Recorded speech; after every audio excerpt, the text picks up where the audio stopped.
कि हवाई चप्पल वाले हवाई जहाज में बैठेंगे प्रधानमंत्री बोले थे। हवाई चप्पल पहनने वाले तो हवाई जहाज में अभी नहीं बैठ पा रहे हैं। महंगाई इतनी मार है ना, महंगाई की मार में तो वो दबी रहे। आलू देखो, प्याज देखो, दाल देखो, दूध देखो, मिर्ची देखो। और हमारे जो एयरपोर्ट है उसको आप प्राइवेटाइजेशन कर रहे। क्यों है प्राइवेटाइजेशन हो रहा है मैडम? किसके लिए हो रहा है? देश का संपत्ति अभी प्राइवेटाइजेशन हो रहा है। जय Shri Jagannath. Thank you vice chairman madam, मुझे भारतीय वायुयान विधायक जो 2024 बोलने के लिए मौका देने के लिए। नाम चाहे कुछ भी हो, नाम बदलने से काम थोड़ी बदल जाता है। बिल्कुल सही बोला, सही। काम तो नहीं बदलता, क्योंकि आज देश की एक बहुत बड़ी आबादी जो एयरक्राफ्ट यूज़ करती है, उसको आप वायुयान बोलिए या पुष्प विमान बोलिए या उड़ा जहाज बोलिए, जो कुछ भी बोलिए, फाइनली हम लोग उसको जहाज एयरक्राफ्ट भी बोलेंगे और कुछ नहीं। फिर भी देखिए, जो इतने बड़ी आबादी है जो यूज़ कर रही है आज एयरक्राफ्ट को जाने आने के लिए, मगर सबसे बड़ा आबादी जो है, जो लोग आम आदमी हैं, जिनको हर किसी की इच्छा होता है कि मैं भी कभी फ्लाई करूं, मैं भी कभी फ्लाइट में बैठूं, मैं भी कभी एयरक्राफ्ट में जाऊं। होना भी चाहिए मैडम, क्योंकि हमारे देश के प्रधानमंत्री ने एक शब्द बोला था, एक वर्ड बोला था कि हवाई चप्पल पहनने वालों को भी हम हवाई जहाज में बैठाएंगे।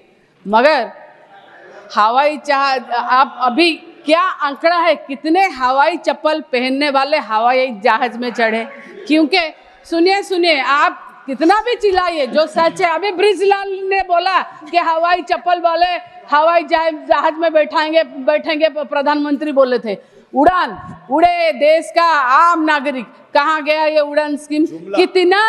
कितना आम नागरिक यहाँ इसमें उड़ रहे हैं, कोई उड़ नहीं रहा। क्योंकि देखिए, मैं जो क्षेत्र से उड़ीसा से आती हूँ, मैं आपको एक एग्जाम्पल दे जाऊँ जो ट्रू फैक्ट है। मैंने एक मीटिंग में जहाँ पर हजार महिला बैठे थे, मैंने एक बार उनको पूछा कि आप में से कौन है, हाथ उठाइए ऊपर, कौन कभी फ्लाइट में आप ट्रैवल किए? 2000 महिलाओं में से एक ही महिलाओं ने हाथ उठाया। मैंने बोला कि कहाँ गए थे, मैंने पूछा अच्छा आप कहाँ गए थे, तो उन्होंने क्या बोला वो महिला ने, आप सुनिए। उन्होंने बोला हमको नवीन पटनायक जी ने SSG जो सेल्फ हेल्प ग्रुप होता है उनसे सिलेक्ट करके हमको दुबई भेजे थे।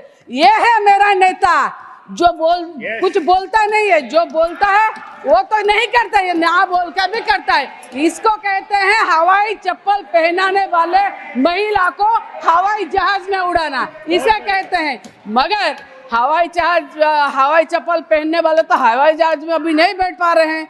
किसका क्या बोलेंगे? क्योंकि महंगाई इतनी मार है ना, महंगाई की मार में तो वो दबी रहे।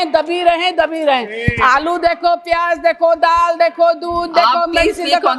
नहीं, ये है ना टिकट का बोल, इसीलिए मैं बोल रही हूँ, टिकट के बाद में आ रही हूँ। आप कितना भी बोलिए कि चेंज हो रहा है, मगर देखे जो हवाई टिकट का है ना, इसको इतना प्राइवेटाइजेशन कर दिया गया है।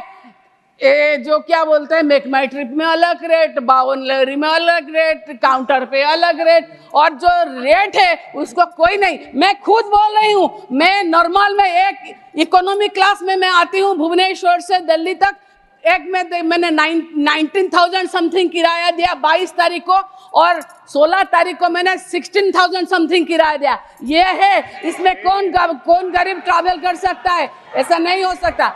और एक बात है, देखिए फेयर अभी दोपहर में एक बात, दिन में, रात में, सब अलग अलग देखेंगे तो कैसे होगा? ऐसे नहीं हो सकता, इक्वल नहीं है, और इसके ऊपर कंट्रोल होना चाहिए, तब तो जाके आम नागरिक उड़ेगा। कैसे उड़ेगा? और इसके ऊपर ना कोई किसी एजेंसी के ऊपर कंट्रोल नहीं है। आप एक काम कीजिए मैडम, मैं तो देखी हूँ कि बहुत सारे ऐसे टेक्निकल इशू आते हैं। मैं सीधे बात करती हूँ, क्या जब हम लोग फ्लाइट के बोर्ड करते हैं, उससे हम अभी MP है तो कोई प्रॉब्लम नहीं है, CAA वाले हमको कोई प्रोटोकॉल में ले आते हैं, मगर थोड़ा लेट हो भी जाए तो भी चलता है, मगर जो आम आदमी आता है ना, अगर उसका थोड़ा लेट हो जाए तो उसको बोर्डिंग के लिए नहीं मिलता।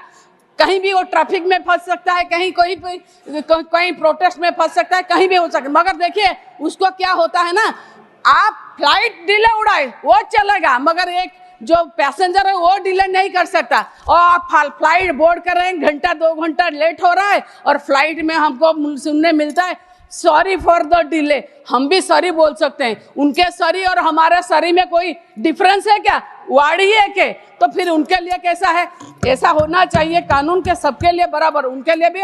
जो फ्लाइट जल्दी नहीं उड़ाते उनके लिए क्या करना चाहिए। और सिक्योरिटी पॉइंट ऑफ व्यू को देखा जाए तो मैडम, हमारे उड़ीसा में क्या, कहाँ कहीं पर भी हमारे उड़ीसा में, ये मैं आपको बोल रही हूँ 26 अगस्त को वहाँ पर देखिए फ्लाइट हमारे एयरपोर्ट के बाहर, ये हमारे जो एक यहाँ के एक्स एमपी और एक हमारे मीडिया टाइकून है तथागत सतपथी जी, उन्होंने ट्वीट किया 26 अगस्त 2024 को, क्या कि एयरपोर्ट के बाहर में एक जो व्हीकल जीपीएस ट्रैकर लगा होता है, जिसका बैंक में यूज होता है, जो व्हीकल पैसा लाना आने के लिए, उसके गाड़ी में 80+ किलो सोना, 200+ किलो सिल्वर जब्त हुआ। वो कहाँ से आ रहा था या कहाँ जा रहा था, तो उसका कोई नहीं मिला आज तक। और देखे ना 80 किलो सोना ना, वो कम के घट के 35 हो गया। हम लोग वेट गेन करते हैं, इंसान और कम होता है, मगर सोने का वेट कैसे कम हो गया